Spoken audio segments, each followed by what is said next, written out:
Hello and welcome everyone in to this week's episode of GC Live Fowl Balls. I am Intern Joe. I am joined by my good friend Jack Veltri. Jack, it's the Intern episode. Colin gave us the keys this week. It's going to be a lot of fun. Previewing a pretty big game, pretty big upcoming series this week. So it's going to be a whole lot of fun. I'm excited. How you doing, Jack? Yeah, man, I am doing so well. First off, I just want to say one quick thing, has nothing to do with GC, but thank you to the Chicago Blackhawks for saving my New York Islanders and getting them to the playoffs. So, yeah, I'm pretty hyped about that. Big hockey guy. Love it around this time of year. Nothing beats playoff hockey, but nothing does beat. Other than that, I'm doing well. I figured this would happen eventually, where it'd be, the interns running the show and all that. Colin told me earlier when this was starting that there might be an episode or two where he's not available, but yeah, we're not going to mess it up, Colin, if you're watching. No, I mean, Colin, when you go back and watch this, we hope to make you proud. But then also on the topic of hockey, I'm not prepared for Jonathan Tays' last game. Dude, I know. I saw that today. I was like, wow. It's you know what? Hey, tank for Bedard. That's all I'm going to say. Exactly. And look at it this way: you also knocked out the Penguins out of the playoffs for the first time in like 16 years. So I think everyone's a little more happy about that. Absolutely. Well, before we get into it, you want to talk about our sponsor? Yeah, let's get going. Got to do it. Absolutely. As always, our show is brought to you by our good friend Clint Hammond at the Movement Mortgage Network. Clint has done wonderful things for the Gamecock Central crew. He's helped out one of our co-hosts on the post-game show, Perry Orth, with his mortgage. He's helped out with Wes Mitchell with his. Clint Hammond is the best mortgage agent around. He's about as good as it gets. He's been doing it since 2003. His entire approach to the business revolves around doing right by his borrower and setting everyone up for long-term financial success and well-being. You can give him a call at 803-576-4450.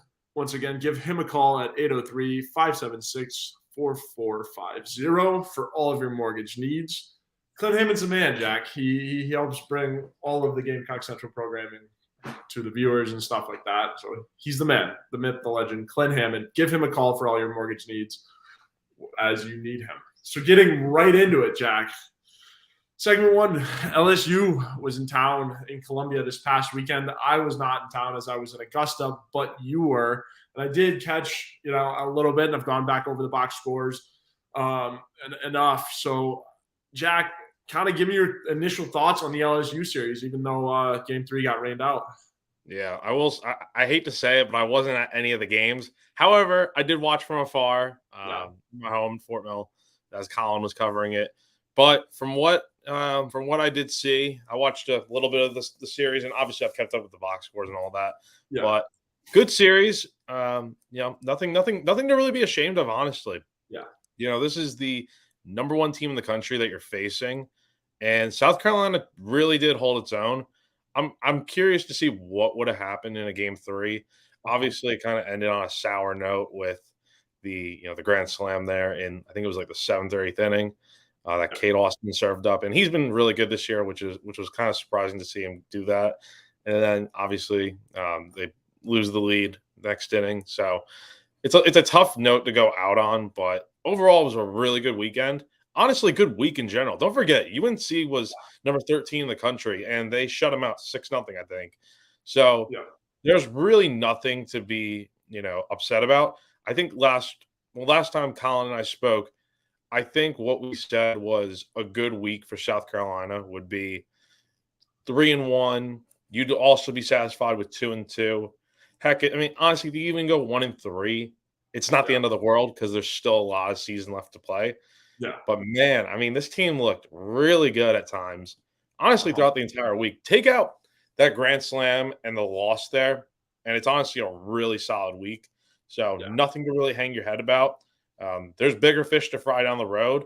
So this is just a good step in the right direction for hopefully what this team can do the rest of the year. Yeah, absolutely. And I love that take. I mean, going back and rewatching the games as I kind of did today, as I've been sick with a little bit of a sinus bug, which is also why we're a little late today. My apologies. Hopefully, knock on wood, I'll be back up to full speed here relatively soon. But yeah, I mean, going back and rewatching those games, I mean, game one, they looked unbeatable, like the number one team in the country, South Carolina did. And I mean, to do it against that pitcher was, I mean, something spectacular. I mean, you had the home ballpark rooting for you, pulling for you. I mean, Founders Park was rocking. I mean, I wish I could have made it back. I was really, really, really, really considering driving back. Man, I wish.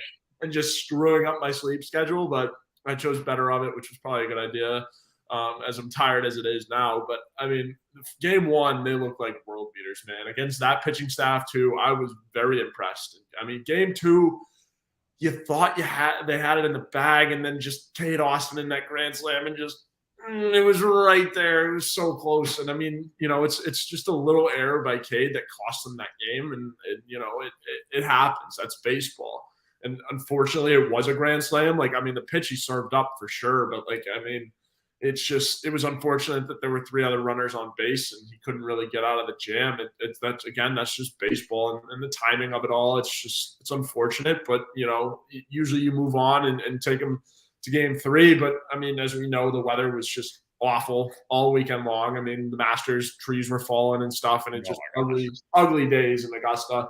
So I can only imagine what the weather was like here. So kind of robbed us of, you know, one of the better series in college baseball all year, you know, a finale and one of, you know, the better series is between the two teams. But I mean, it is what it is, Jack. You can't control the weather. I can't control the weather. I don't know if you can, but you know, I was praying to Mother Nature last week on the show, and unfortunately, she might have heard it on Thursday, a little bit on Friday, but it didn't work out. But no, but yeah, but a few things kind of take away with this series that, you know, you kind of hit on a little bit. Let's not forget they faced. I mean, this was the number one team in the country for a reason. They faced the best pitcher in college baseball in Paul Skeens and, you know, roughed him up before the delay. You know, I don't think Skeens would have gone that much longer had there not been a rain delay, because I think he only went 3 innings. And same with Will Sanders. His start got cut short too, but he was pitching really good.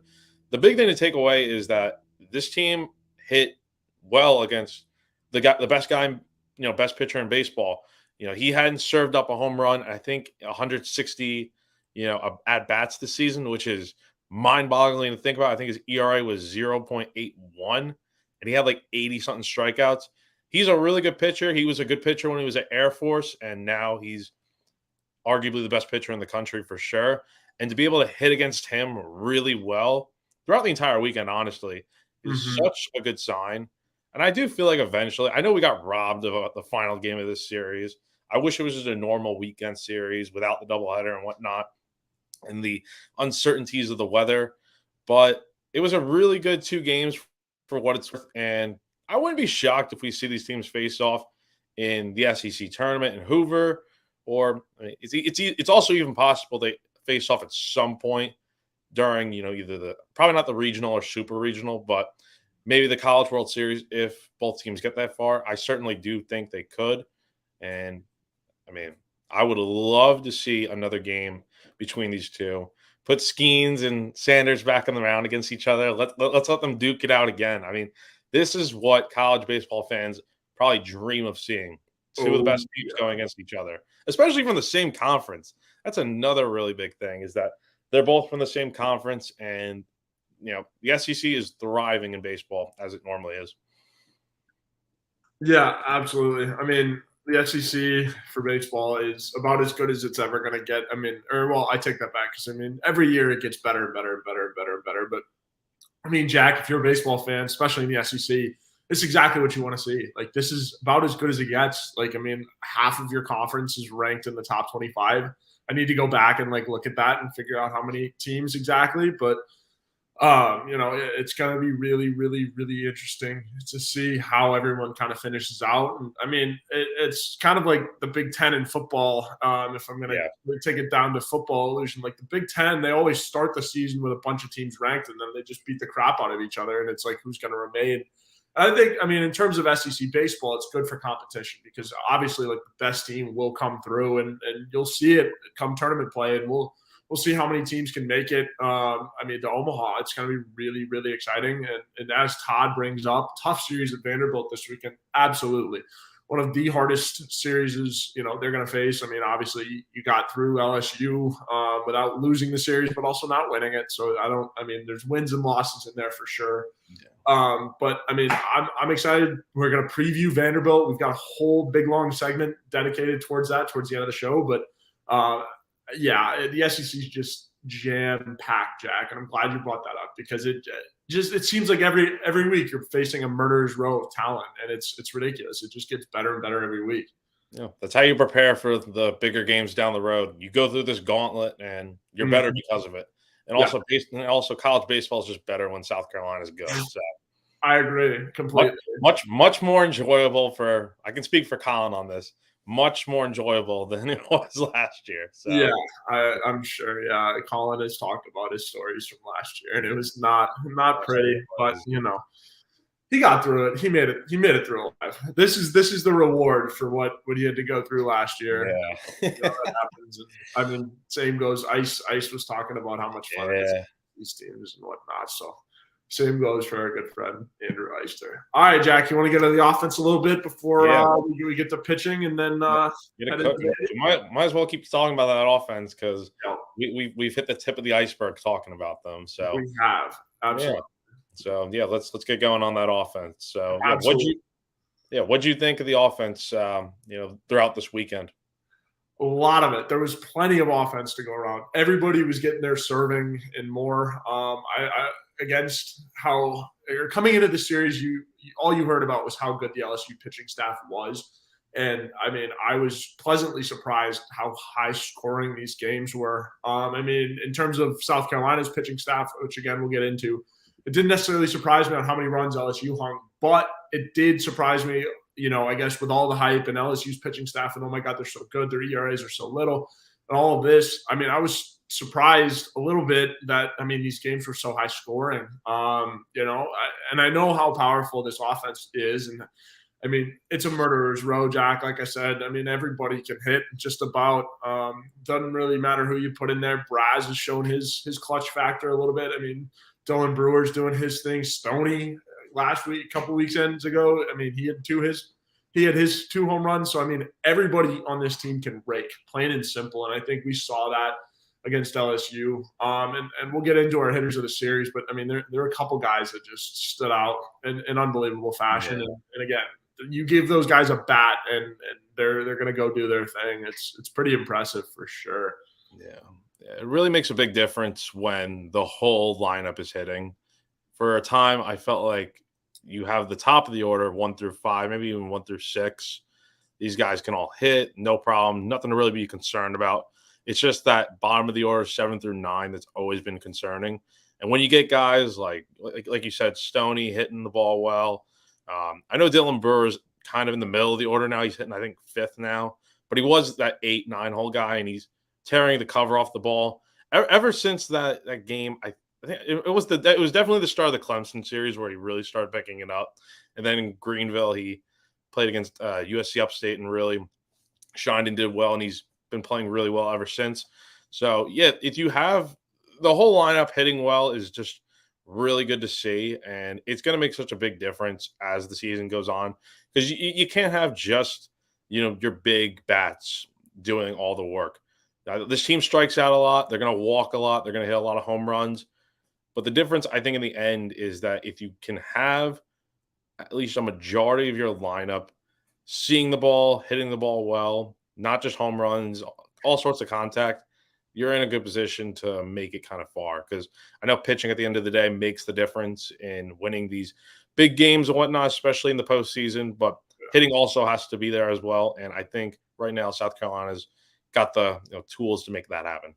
Yeah, and correct me if I'm wrong, Jack, but they're still in the Division I lead for home runs as we sit here. Well, you're the home run tracker guy, so and I missed a whole week, so I'm a little behind. Let me they should be the way they're hitting home runs. Yeah. We can definitely pull that off. I'm behind because I was in Baltimore watching my little brother play, and then I was at the Masters, and so Twitter was kind of hard to be on. as they do. They're one ahead of Florida Gulf Coast with 78 home runs on the year. Florida Gulf Coast has 77, and then trailed by Florida, who's coming to town quite soon, with 74. Yeah, one ahead of Florida Gulf Coast. Need a big weekend in Nashville, so we'll get to that again. But yeah, Jack, who was your hitter of the series? I kind of tossed and turned between this. Obviously, there's the obvious pick, but why be obvious? Why be obvious when you can be different? My pick is Mr. Talmadge LeCroy. He was probably one of the more underrated hitters of the series. And I made the mistake, not really a mistake. I mean, he played well overall, but mistake of kind of picking his, stats from the entire week because I included UNC. Yeah. I think he went 6 for 13 with, 6 for 13. He had 8 total bases, 2 doubles, 2 ribbies, 3 walks, and 3 Ks. He has really progressed. I think he's probably been the best freshman to sophomore jump for a player on this team. He's hitting a lot better this year. He's hitting over 300. Last year he hit, I think, like 244 maybe. And he's got better stats in just about every category that you could think of right now. So that's my hitter of the week, and he's one of the more underrated players on this team. You think of the big names like Petrie, Wimmer, Cassis, all those guys. Don't forget about LeCroy. I mean, he's right up there with those guys. Hits for average, can swing for a little bit of power when needed, but he's going to get the job done at the end of the day, and he definitely did this past weekend and against UNC. Yeah, Leroy's definitely one of those dogs in the lineup that certainly gets, does not get as much shine as he deserves. That's for sure. I mean, and again, great role player, and when you need him to step in and do something great, Leroy's going to do it. Also, I love his nickname. I think calling him Leroy instead of like that's perfect. Chef's kiss to Gamecock Baseball for that one. But so my hitter of the series, it's pretty obvious. I mean, like for the LSU series, he won the SEC Player of the Week as a freshman. First time he's done that. Now I'm assuming there's going to be many, many more. But name the award after him. Yes, for real. Name the award after him. Mr. Ethan Petrie is my hitter of the series. In 2 games, he was 3 for 6 with 9 RBIs and 2 home runs. That's pretty good, Jack. Like, I mean, if you ask me, that's pretty good. Petrie, he's on a tear right now, an absolute tear. And there's no ifs, ands, or buts about it. There's no really stopping him. And I'm looking forward to him, playing in Nashville this weekend. Vanderbilt's bullpen is all of their pitching staff is really, really good. But I mean, it hasn't seemed to phase Ethan Petrie yet. Like, and he's a true freshman doing this stuff. Like, I don't think there's really any any hill or any intimidation factor going into this weekend or really any weekend, that phases Ethan Petrie, like the number 1 overall team coming to your barn. Now you got to go to Nashville and play the Vandy boys. Like, I mean, there's a lot of oomph behind that, and kind of could get in your head. Definitely would get in my head a little bit, but that's why I'm not a D1 athlete. That's why I'm not Ethan Petrie. But I mean, it's this kid has seemed unfazed with every challenge he's had so far. And I'm expecting him to just keep trugging along. Like, he's just so good. And I don't see an end in sight, really. It's just been so efficient this year, like throughout. And so obviously against LSU, game 1 was, I mean, unbelievable.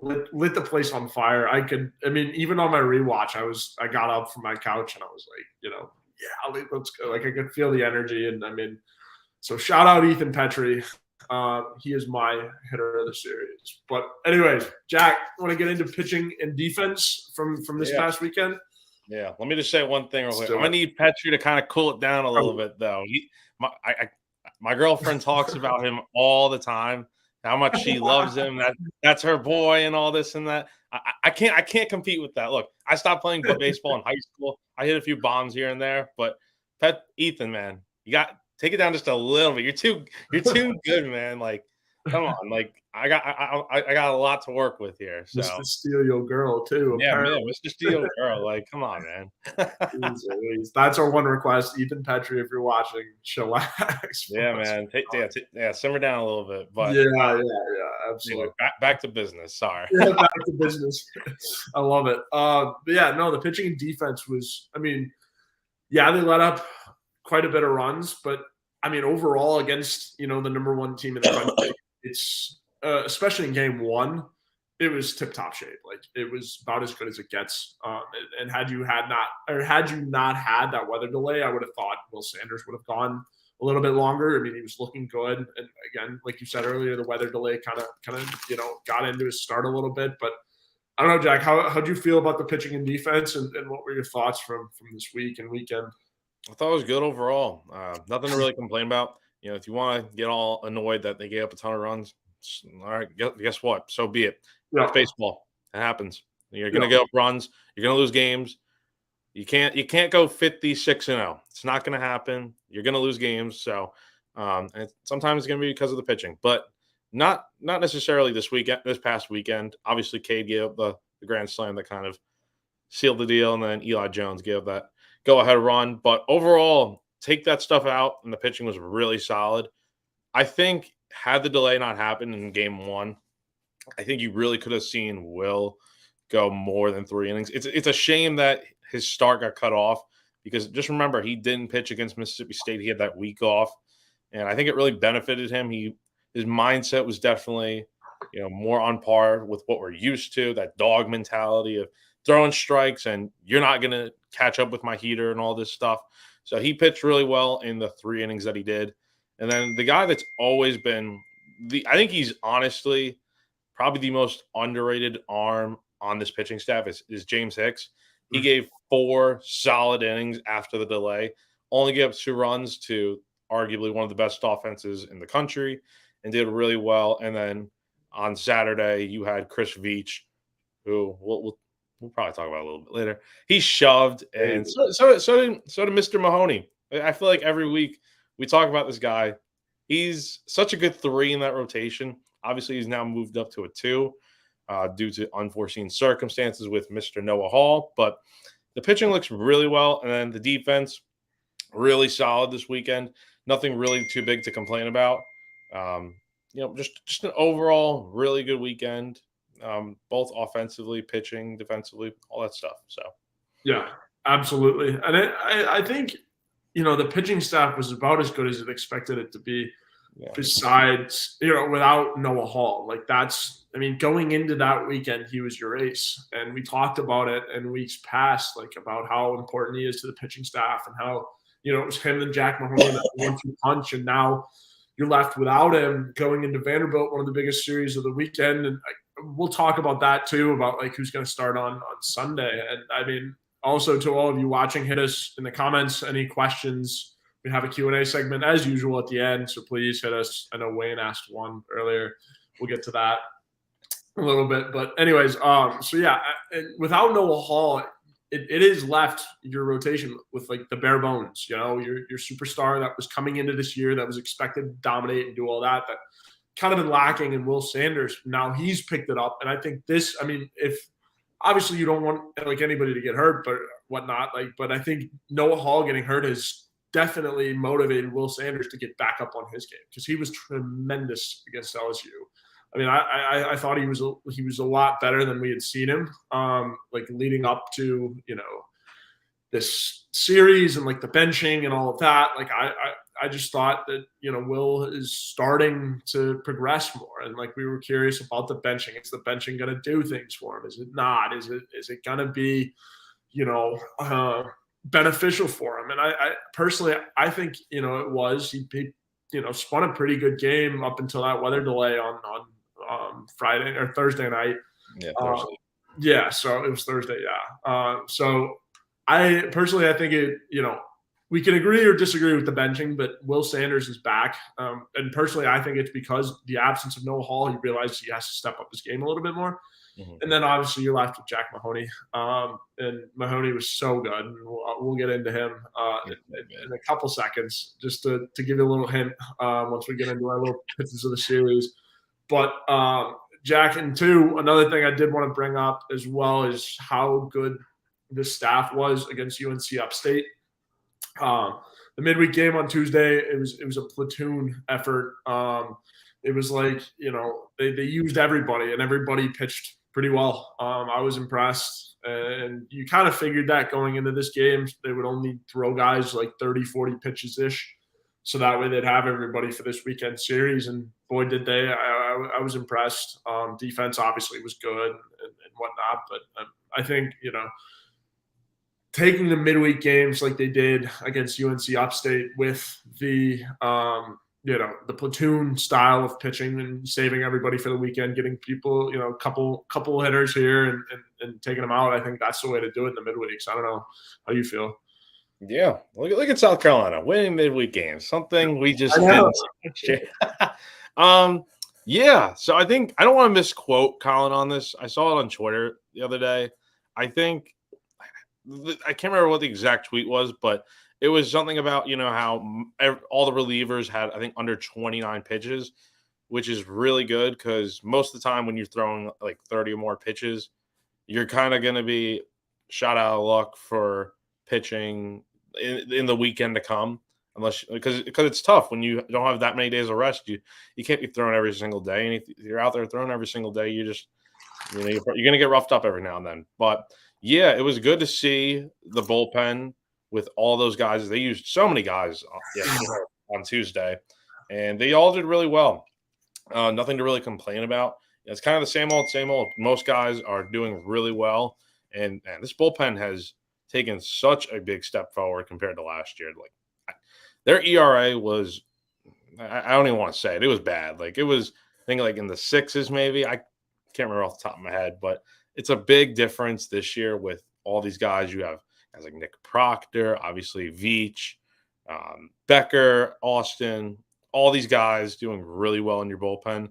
And you're even getting the other guys in there. I think Wesley Sweat threw the other day, and he's doing well. Think about what that does for his confidence, being able to pitch in these spots again, because he was hurt most of last year. So, yeah, these midweek games are a great opportunity for all these pitchers to get in and do their thing, and maybe they even make an impact sometime this weekend. So it's kind of going to be all hands on deck, I think, this weekend. So yeah, I agree, and obviously we talk about Vandy's bats, and again we'll get into that, but I agree. I think it will be an all hands on deck affair. It'll be interesting. But Jack, who is your pitcher of the series with LSU as we conclude our weekly wrap up of last week? Yeah, my pitcher of the week. He's always doing something good. Always doing something good. Mr. Chapin native Chris Veach is my pitcher of the week. Now he didn't pitch a ton. He only pitched one game. It was that Friday first game. I always keep saying it's Saturday for some reason, thinking, oh, they play. In my head, it's Saturday too. No, forgive me. It's like the third week in a row I've done that. But anyway, he threw 3 awesome innings on Friday in that doubleheader.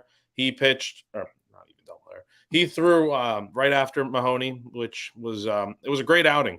Didn't give up a hit, didn't give up a run, struck out 5 and walked 3.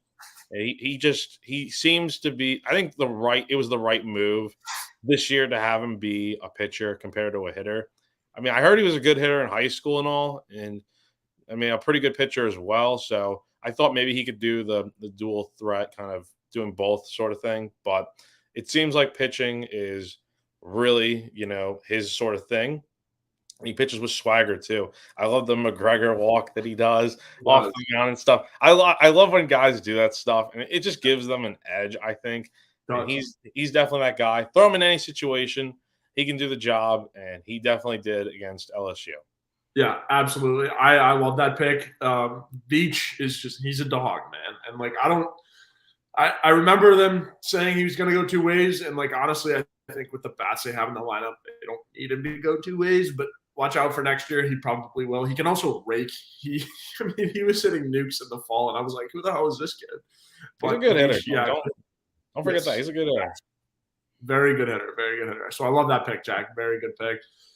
As we kind of teased it a little bit earlier, my pitcher of the week, it's Jack Mahoney. 4 innings pitched, 4 hits, 3 earned runs, two walks, 7 strikeouts. Obviously, it was in a loss, but had Will Sanders gone a little bit longer, I would have picked him because he was doing well. He looked like kind of the Will Sanders of old, but it's got to be Jack Mahoney again. Even though it's tough to take a guy like that in a loss, but Mahoney was on fire. He was doing well. I wouldn't necessarily pin this one on him, the loss on him, because he was doing his thing. It's not really his fault. 7 strikeouts. It's pretty good. Again, pitching like Jack Mahoney, we know and love. So, that's my picture of the series. Jack, you want to get into one more of our sponsor before we get into Vandy? I suppose we have to. Yeah, absolutely. So our second sponsor of the program is our good friends over at Liberty Tax. Tax ID is an uncertain feeling you get right before doing your taxes, but you don't have to go through it alone. The tax team at Liberty Tax in Irmo, Lexington, and Columbia will walk you through the process, clear up any confusion, and guarantee you'll get the biggest possible refund or your money back. It's tax time. If you're in a hurry for your refund, call the tax team at Liberty Tax. Fast, accurate, and guaranteed. On the other hand, if you think you might be owing Uncle Sam, talk to the Liberty Tax team to make sure you're not paying more than you should owe. They'll find every possible deduction for you. Locally owned and operated, staffed by tax professionals from your neighborhood, open 9 to 9 on weekdays, 9 to 5 on Saturdays, with multiple service options. Start the Liberty Tax mobile app or through the desktop portal, make an appointment, or just walk in. Give a call to upload your tax documents, and when you come in, your return will be ready to review and sign. Give them a call at 803-462-5576. Once again, their number is 803-462-5576. Call them for all of your tax needs this tax season, as it is tax season, Jack. The most fun time of the year. But anyways, all right, so getting into it. Obviously, as Todd brought up earlier in the comments, a big series for Gamecock Baseball this weekend as they travel to Nashville, to face the Vandy boys of Vanderbilt University. Jack, it's a big one, man. What are you thinking? Give me your initial thoughts going into this weekend. Bring it on, I guess. It's going to be a tough series. Every weekend in the SEC is tough, as we talked about earlier. This weekend, especially, I think was probably marked on everyone's calendar as, oh my God, they got to go to Vanderbilt. Oh no, it's going to be all tough, this and that. Well, this team they have what it takes, I think, to match up very well with Vanderbilt. Vanderbilt is a great team, per usual. I think they are arguably the best team in the SEC right now. Despite them being ranked number 4 still, I do think they are the best team in the conference outside of South Carolina. But this weekend, I think, is really going to determine who is the best team in the SEC overall. We had that series with LSU last week and all that, and we thought maybe that would be the series that kind of determines who's the top dog. But this weekend really feels like more of a challenge than it was last week because, one, you're going on the road to Nashville, Nash Vegas, I guess, if you want to call it that too. But, yeah, you're going to Nashville, and it's a tough place to play. I think last time South Carolina went there, didn't they get no-hit by Jack Leiter? He's going to be a stud with the Rangers eventually. Yeah. So, yeah, it's going to be a tough series, but these are the kind of games and weekends that define who you are as a team.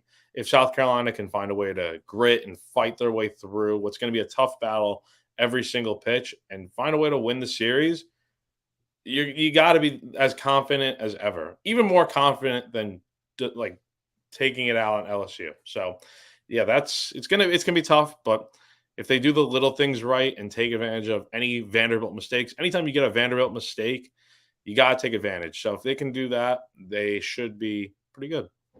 Yeah, I agree. Vanderbilt coming into this one, they are ranked 7th in the RPI. And I think, numbers never lie, but I think those numbers are lying to you a little bit. South Carolina sits at 2 in the RPI. And Vanderbilt has a big chance to move up in those RPI this weekend, as well as South Carolina. But, I think, Vanderbilt, they're on top of the SEC with their record 11-1 in conference play. That's ridiculous, quite frankly. It's crazy. And South Carolina would be there as well had they not dropped the one at Mississippi State, had they swept Mississippi State and then lost a 1 LSU. But again, it's tough. But it's ridiculous. They're 17-3 at home, which South Carolina has the better home record, but 17-3 is still pretty darn good, Jack. Like, I mean, it's still pretty good. So this Vanderbilt team is stacked. And again, it's Vandy baseball. Like, it's a national brand. People know and love. People know and love Vandy baseball and whatnot. So I think it's going to be a tough series. You got to go to Nashville, and our good friend, our co-host that's missing, Colin Taylor, is also going to Nashville. Safe travels to him, and hopefully he doesn't have too much fun. Prayers for a good weekend for him. Yeah, prayers for a good weekend. He probably needs it, to be honest. Yeah, absolutely. I hope he has a good time. And Colin, when you're watching this, have some fun. We love you, man.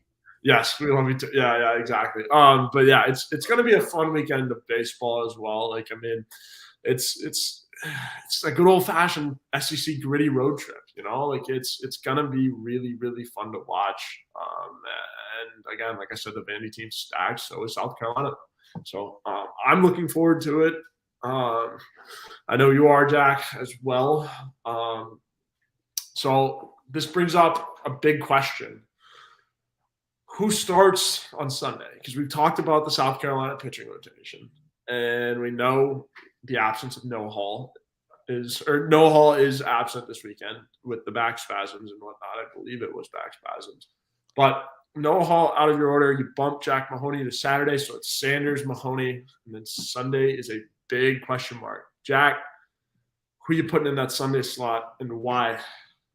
You've got plenty of options. First off, you have, I think, probably the most unlikely option maybe right now. We had a question earlier from Todd Gwynn about, after throwing 30 pitches, how long before pitching again? Typically, it's a few days. I would say at least 2 to 3 days rest would be nice, especially for a reliever. But that rounds me out to my point is I don't think Matthew Becker is your most likely option just because he started the other day. Pitched pretty well, but, I don't think – maybe he could, but I think I'd rather see him pitch an inning or two out of relief. He pitched late innings earlier this season, so why not do it again? Then you have some other options. You have Eli Jones, trying to think of some other names, but the name I'm going with would be Eli Jersenbeck. I think he's the guy. A few weeks ago, he got really roughed up against UNC Charlotte. His confidence was, I think, just thrown off and all that, and he let the emotions get the best of him. It's a freshman moment that you don't want to have, but it's going to happen at some point to everyone. That's just life, and it's just the way it is. But how you bounce back from it, I think, is more important than that. Excuse me. But he's pitched really well lately, and I think you have to be satisfied with what he's doing in his last few appearances. He's thrown in his last 3 appearances. He's thrown an inning each. I'm sorry, I'm looking at the wrong stat. But he's done really well lately. Hasn't really given up. He hasn't given up a run since that Charlotte game, if that means anything to anyone. But yeah, that would be my guy. He's got the stuff. We know he has the stuff to be a potential future Friday night ace for South Carolina. How could he do? I think he could do pretty well against Vanderbilt. This is his, I think, audition to see what he can do the rest of the year. Yeah. And maybe if Noah Hall isn't able to come back, maybe he slots himself in as that 3 guy. I think whoever pitches on Sunday gets that start and hopefully maybe goes more than like 2-3 innings. I would hate for this to be a bullpen game, but whoever gets that start and does well potentially, I think they have the leg up on being the 3 starter moving forward, as long as Noah Hall's out. Yeah, I agree. I love that pick. Putting the ball in the freshman's hands. I think it takes some cojones to do that, but certainly Jersenbeck has earned it. I liked your point about Becker. Obviously, he started Tuesday's game, but I also agree. I think, Becker is one of those options that you want coming out of the bullpen. And late innings. He was my initial pick, and then I kind of thought better of it because I'm like, well, no, I feel like you would kind of want him to come down and close. Like we saw him close down games in the Missouri series, and he brought the energy. His curveball is disgusting. Like I can't imagine catching it, let alone trying to hit it. I'm a big Matthew Becker curveball fan, so I'd honestly rather want him coming out of the bullpen simply because he did start the game on Tuesday. Jerzenbeck, I really like that pick, but to be different, I'm going to go with Eli Jones. Jonesy did well against Mississippi State, if I can remember correctly. He's been pretty solid, minus the fact of when he came out of the pen against LSU. But as a starter, I think Eli Jones has been pretty decent, and I think if just to be different here, because like I agree, I think Jerzenbeck by default is that next guy up. But also at the same time, he's a freshman. So I don't know if you want to put the ball in his hands or not. And so if you aren't ready to give the ball to a freshman in that spot and also want Jerzenbeck to come out of the pen multiple times this weekend, you got to go with Eli Jones. And I think Eli Jones, he's been waiting for this spot. He's done well as a starter. And I also like the point too. I think, whoever does start on Sunday and does well, I think you're looking for, the Noah Hall replacement for the rest of the year. Like this is it. This is big boy baseball. And whoever can get it done on Sunday is going to be your guy. Again, I also would hate to see this be a bullpen game, but it is what it is. And so personally, again, I think it's Eli Jones. If it's not Eli Jerzenbeck, it's Eli. Let's just say that, it's one Eli or the other. No, but I think Jones has earned it. And again, I personally, I think you need Jerzenbeck out of the pen just because he's a stone cold killer. You need him more than once.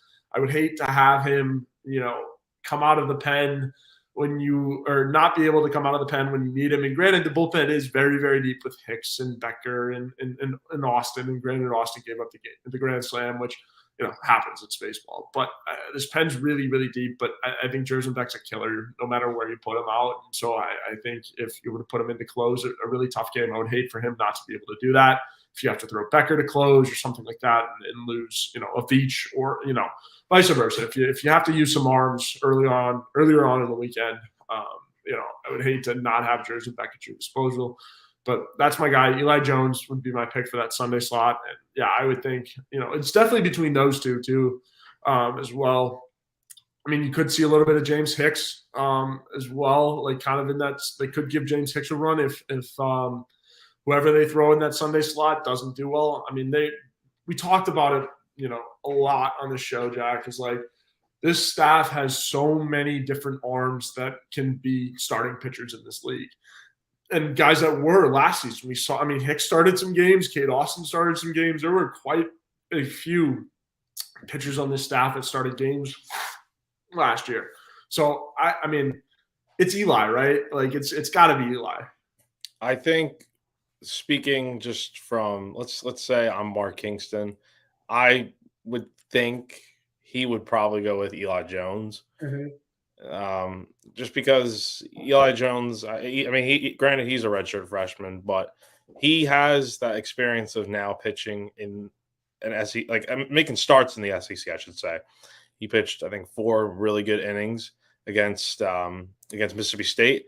So I think that's probably the most likely option. But fantasizing, I think Jers is your guy down the road. So why not give him a shot?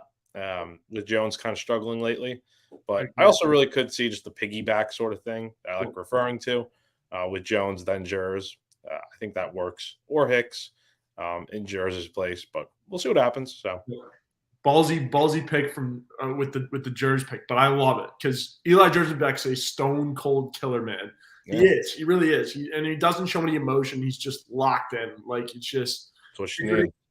Yeah, and out of a true freshman, I love that. Like that's what you need. It's exactly what a dog in him. Yeah, he's got all of the dog. It was a bark in the park night on Tuesday, and there were plenty of guys that showed the dog aspect of it. But so I think either Eli's works.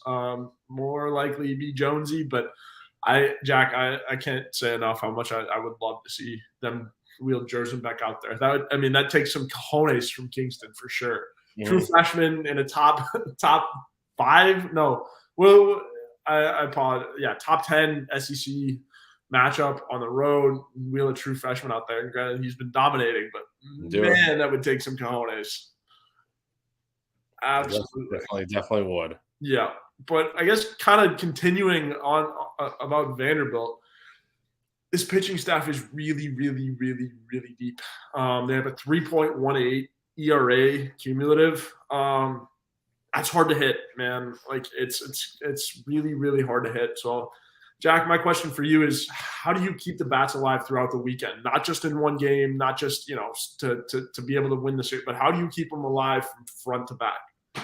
The key to start, it starts on Friday, is taking good pitches. It's never a bad thing to swing at the first pitch. If it's a heater right down the middle and you're Braylon Wimmer, I hope to God you swing at it. He hit 2 first pitch homers against Mississippi State. So if you're seeing the ball well and reading pitches and taking good pitches and not, working the count and making Vanderbilt work in every at bat, it's going to be really beneficial down the road, especially the second, third time through the order, because then you're really seeing what these guys are doing and you can kind of pick up on their tendencies and maybe like tip off the pitcher a little bit. But yeah, that's kind of where it really starts. And then just continuing to do what they do is hit home runs, draw walks, and hopefully cut down on the strikeouts and not hitting with runners in scoring position. That's always something that I think is a really big deal, is being able to hit with guys on base. So we'll see what happens, but that's definitely, I think, where you have to start and be able to work these guys, like make Vanderbilt work for every pitch. You can't give them any free passes or anything. So yeah, you got to get deep in counts, and I think that's something that South Carolina's been good at. I mean, we've seen a lot of walks, we've seen guys getting hit, we've seen all of that. So I think it's really interesting. That's the only way you got to do it. And I think the bats have shown themselves throughout the year, right? Leading all of Division I in home runs. You got to keep that momentum going. You have to. You really do. And 7-2 against UNC Upstate, it's the momentum. It has to keep rolling. And this is like, I'm not saying Mississippi State wasn't a real road test, but because their environment is next to none. But this is your first team that you're playing on the road. That's really, really, really good in a really, really, really hard environment. So I think to keep the bats involved, again, like you said, you got to keep the counts alive and take a lot of pitches, get walks, get on base, put the pressure on, and when you're at home and you have a visiting team, putting pressure on, you can feel it, especially when, it's a better team and it's a big series like this. You can certainly feel the pressure as it mounts. And again, with the team like South Carolina has, with anybody who can just go up there and hit a nuke, it's kind of ridiculous. You can certainly feel that pressure as a pitcher, I'm sure. Yeah, you absolutely could. Definitely. Absolutely. So Jack, Vandy's ace, Devin Futrell, is likely going to start on Sunday. Their slot on Saturday is TBD. Do you like that move, or like how do you feel about that move? Putting your ace on Sunday rather than Saturday, and I feel like they have the Saturday spot TBD because they can move Futrell over. But I guess what are your thoughts on that? Yeah, it's definitely, I think, the right move, especially with that TBD, because you're not sure if Holton's going to be pitching for Vanderbilt this weekend. That's still a little up in the air. If he does pitch, then I think maybe he'd go in that Saturday spot, but we'll see. But yeah, I think it's definitely a little out of the ordinary. But just remember, South Carolina kind of did the same thing last year with Will Sanders being that Friday night guy, and then obviously he got moved to Sunday and was that guy for South Carolina while Noah Hall shoved as the new Friday night guy. But yeah, honestly, at this point, throw whoever you want out there. I think South Carolina's not scared. They're going to do what they got to do. I mean, look at it coming into last week. You're facing Paul Skeens, best pitcher in the country. He's shut down everybody, even in an SEC play. And then there goes South Carolina, hitting the ball, doing it right, and taking advantage of every pitch. So I think they're not scared. They're going to do what they got to do, and yeah, they shouldn't be scared either. They're playing really well in the SEC. Got all the confidence in the world, and I think they'll do fine this weekend. Yeah, I agree. Jack, before we get to the Q&A section, I want to know your predictions. How do you think this weekend will go for South Carolina? Yeah, it's going to be tough. I think first and foremost, I think it's a series where it can go either way. I don't think there are any sweeps involved in the series. I think it comes down to game 3. I think both teams win a game. But in the end, I just think not knowing who's pitching on Sunday for South Carolina is kind of something that just worries me a little bit because, I mean, I know we've talked about how good Jerzenbeck and Jones can be, but they're not on the same level of Vanderbilt pitching, which is why I do think Vanderbilt will take 2 out of 3. I hate to be that guy that picks the road team, but I'm an unbiased reporter at the end of the day, so it is what it is. So yeah, I think 2 out of 3, and just having the home field advantage and all that, and playing on that turf field is a big thing that it takes time to get adjusted to. I mean, Mark Kingston was saying that they're going to be working on it during practice and whatnot, but it's hard to simulate that until you get there, and we'll see. And also, Vanderbilt's just a quick team. If they steal a bunch of bags this weekend, they'll probably end up winning the series. So if you're Cole Messina or Jonathan French, you gotta be on your A game. Gotta bring your best balls to the wall and throw runners out when you need to, especially with Enrique Bradfield. I think he's 25 for 29 this season. Just wrote a story on that if you want to go check it out. But yeah, it's a tough team, and you gotta keep them off the base paths from stealing bases. So yeah, I think I'm going 2 out of 3 Vanderbilt, but it can go either way. Yeah, absolutely. Jack, what? I know the comment section is ripping you apart. Listen, man. That is I'm just speaking my mind. All right. Yeah, I picked South Carolina to win 2 out of 3 last week. Biased. I love it. I don't want to hear it. My prediction. I mean, I don't see a sweep. I think it's going to be a back and forth. I think it's going to be really, really interesting to see what games go which way. I could see South Carolina dropping the first and then winning the next 2 out of some grace of God by the Sunday starter, or I could see them winning the first 2 and then losing the next one. I have no idea. But personally, I do think South Carolina is going to win 2 out of 3, and that's not because the comments are booing Jack. I just think these bats are too powerful.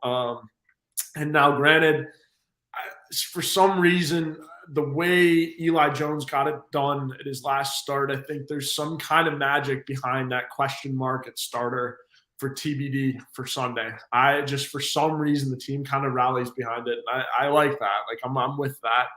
And so I don't know. It's just there's some kind of mojo behind that. That's freaky good. And again, the bats. It's really hard to argue with what South Carolina is doing offensively right now. Monty Lee has have these guys on fire. I mean, I don't know what the hell he's putting in the water, but I mean, it's ridiculous. And so as compared to last year, it's a world of a difference. And I don't know whether that's Monty or whether or not that's the hitting coach or just in general. But this roster stacked, starting with Petri and going down to Casas. And boy, don't you think Gavin Casas is going to be a little seeking revenge, have a little vengeance on his mind. So I'm expecting big weekend from Casas, big weekend from Petri. And again, I don't think it's going to be. I mean, you'll see 1 or 2 high scoring games, but it's going to be really interesting. Jack, ready for the Q&A? We got a ton of them. Let's do it. I've been looking forward to this. Yeah, there's plenty Let's do it. of questions. Starting off with Wayne, what my best golf score is. So personal best is an 83 shot. Oh God, I don't want to do the math, but it was nice. I shot it at South Bend Country Club.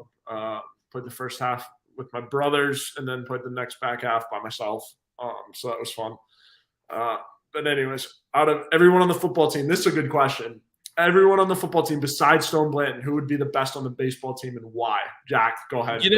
It's funny. I was at work today, and I was thinking, like, wouldn't it be cool to like do like a story or something on what if, like a what if almost, like of what if these guys played other sports and stuff, and how would they do? Off the top of my head, I think this is the cliche pick probably, but I think Spencer Rattler would be pretty good. I think he'd be really solid. To be honest, I think he talked about last year or something that he really loves baseball and played growing up. I think he'd be that guy. So that'd be my pick. I think he could be like a good first baseman, third baseman type guy. Like Spencer's a good pick. After thinking about this, I've been trying to. I mean, I could see Debo Williams just being insanely good and just raking. I don't know, something off the edge. Debo Williams is really good. It's I don't know. Debo Williams, I can see Nicky Manwari. He's also a freak of nature. I can only imagine Nicky Manwari in center field with that kid. Oh my gosh, it'd be so good. Oh my God. To rob a home run, he'd barely have to reach up and get it. Out of raw power, I could also see, Juju McDowell, not from the power standpoint, but from Jordan Strawn would be another one. I'm just kind of rambling off the top of my head, but Jack, real quickly, if you had to pick one hitter from the entire football team to put in a home run derby, kind of spiraling off of this question, because I'm thinking power. I want to know, who's your power hitter from the football team? Oh my God, put me on the spot there. I have mine. I thought of it now. Shoot, man, I need to do more research on who played baseball. I would love to see Boogie Huntley hit a baseball. I think seeing in baseball, I would like to see Nick Gargiulo. I think that'd be kind of cool. Yeah. Big guy. I'm sure he can hit a tank. Don't underestimate those offensive linemen. I'm sure they can hit. Absolutely. Carolina Rundown asked the same question as Wayne did, so glad we got him up here.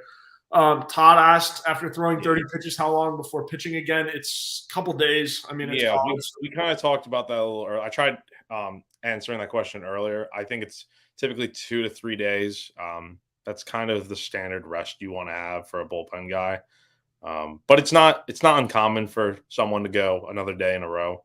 If you got the dog in you, you probably can pitch again. So that's just normal rest. Absolutely. Cinderella, my good friend from Twitter, asking, can we get a breakdown on the Cole Messina extra base hit dance? No, I will not be doing that currently. Sorry, Sin. It's quite fun though. You guys can find it on Twitter somewhere. It's a whole lot. This team has moves, and they have a whole lot of fun. So I'm with that. Vandy, another one from Sin. Vandy's the fastest team in the country, and Messina doesn't have the best arm. Over under 5.5 stolen bases for Vandy this weekend. Jack? Over. It's a pretty good take. Vandy is fast as all living HE double hockey sticks, so I wouldn't be surprised. 6 is a lot of bases, though. It is. I'm also taking the over just because, again, they are the fastest team in the country. They have struggled with, throwing the baseball around. I think that's kind of the biggest enemy in front of South Carolina right now. It's not the Sunday starter spot, but and Moose has that arm. The other catchers also, it's Moose just has to. It's the accuracy. It's not the a matter of getting it there. He's throwing guys out if he puts it on target, but it's just he's just got to place it. And I think, do you beg the question? Do you move him to DH and mess with the lineup, or no? Nah, you just rock with it. I agree. It is what it is. If it happens, it happens. If not, it's not. I think their main concern, as I've alluded to with my story, is get Bradfield off the bases. Do what you got to do. He's going to – I think he's honestly going to take about half those bases if we're going over under 5.5. So stop him, and the rest, I think, will take care of itself. Yeah, absolutely. And I believe so he's not leading the country in stolen base. I thought he was. But no, he's top 4, I think. Vandy's top 50 overall in stolen bases. He's up there, yeah, absolutely. He's 5. He was 46 for 46 last year. That's ridiculous. That's insane. I don't think people understand how hard it is to steal that many bases. It's so tough. It is stupid. He's got 25 on the year, and he's only been caught 4 times. Crazy. Got to keep that guy off the base pad. All right, another one from Sin. Who would go further on a slip and slide, Evan Stone or Dylan Brewer? And I'm assuming this is a fast question. I'm gonna say Evan Stone because that's my guy. Yeah, I'm gonna go Stoney. Dutch fork for I don't know what the Silver Fox's pose is, but that's Collins. Whatever it is. Just shout out for Colin. Evan Stone's my guy. So Stoney, if you're watching this, when you watch this, you were definitely going further on the slip and slide because you were faster than Dylan Brewer, probably. Cinderella again. This one's kind of dumb, but we'll answer it anyways because this is the intern show, and why not? Cole Messina or an actual Moose in a Hell in a Cell match, anything goes. I'm taking Cole Messina without a doubt. I mean, I know how big Mooses are, but I'm taking the Moose, Cole Messina. Jack. Yeah. I'm taking Moose, and that can go either way. So I'll let the audience kind of decide. I like it. All right, another one from Sin. Ethan Petrie or Pete Alonso, who wins in a home run derby? Dude, Big Meat Pete. Give me him. He's won 2 derbies, I think, now, and he's the home run leader right now in baseball. Even though it's like 12, 13 games, but yeah, give me Big Meat Pete, the polar bear. Yeah, I mean, I think I'm taking Alonso, but I mean, whatever Petrie's been on recently, I want some of that. It's ridiculous what he's been on. That's crazy. Yeah, I need me some of that. So it's close for sure. Like, I mean, typical like home run derby, like lobbing it in there. It's really close. But I'm taking Alonso just because he's Pete Alonso. He's that dude. Now give Petrie a couple years. Yeah, you've got something there for sure. But okay. Carolina rundown for the Q&A section. What is Joe and Jack's favorite GIF? Jeez. I gotta do. I pull up my phone real quick. I always text GIFs to like Colin and my girlfriend and all that. So let me. Oh my God. So there's one I always use, and it honestly, I know she's watching this. Tori, hi. This one always just rubs her the wrong way. Is when she says "I love you," and then I respond with, if you've ever seen Empire Strikes Back, there's that famous scene where Leia says, "I love you," and then Han Solo says, "I know." And that's the GIF I always tend to use with her, mostly anytime. Like I got it on my oh, wait. It's right there. I know. So that's probably the GIF I like using the most. But I like it. Mine is it's either the future sensational, or Michael Jordan. Stop it, get some help. Yeah, that's that was probably my favorite. Stop it, get some help. There are plenty of people on Twitter that deserve that GIF more than I can police. So there's that. I hope that answered your question, Carolina rundown. So going back to Cinderella, more impressive pitch. Veach's changeup is Rick Wild Things Braun, the Terminator. I'm gonna say Veach's changeup. I don't know. The Terminator's pretty nasty. I'm going to throw Becker's curveball up there, too, because I'm big fanboy for Becker's curveball. Yeah. Now, here's the thing. If Veach can get that Rick Vaughn kind of haircut and maybe even the glasses, too, I mean, the changeup's unstoppable then. But for right now, I mean, the Terminator, dude, it's Wild Thing. Absolutely. So, next question. Why does Jack have so much orange in the background? Okay. Good question. Is it really my fault that Tatooine has a beautiful binary sunset? It's not really my fault. And honestly, I mean, it's just it's Star Wars, so don't hate. Orange is acceptable in that situation. Absolutely. I agree. I'm a big Tatooine fan, and I have the Chicago flag changing. I'm hanging up my Masters poster whenever it like flattens out because I sold them in whatever. I'm not going to give you the visual there, but anyways, last question from Gamecocks. Will Ethan Petrie break the school record for home runs as a freshman? Yeah. Jesus, what is the? What is the record anyway?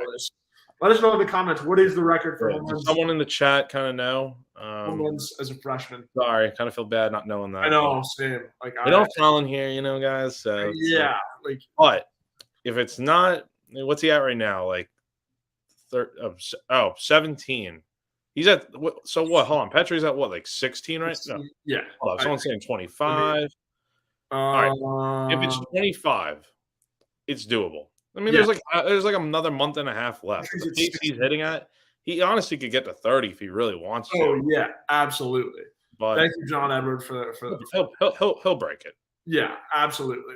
But if it's 17, sure, he might break it this weekend. He's going to break it this week. Yeah, absolutely. Yeah. He's at 16. Like even if you're doing Smoke, yeah, Justin Smoke, yeah, dude. Smoke's a Smoke, dog. Like, that's a Gamecock grade. If you're breaking that, you are going to be really, really, really good.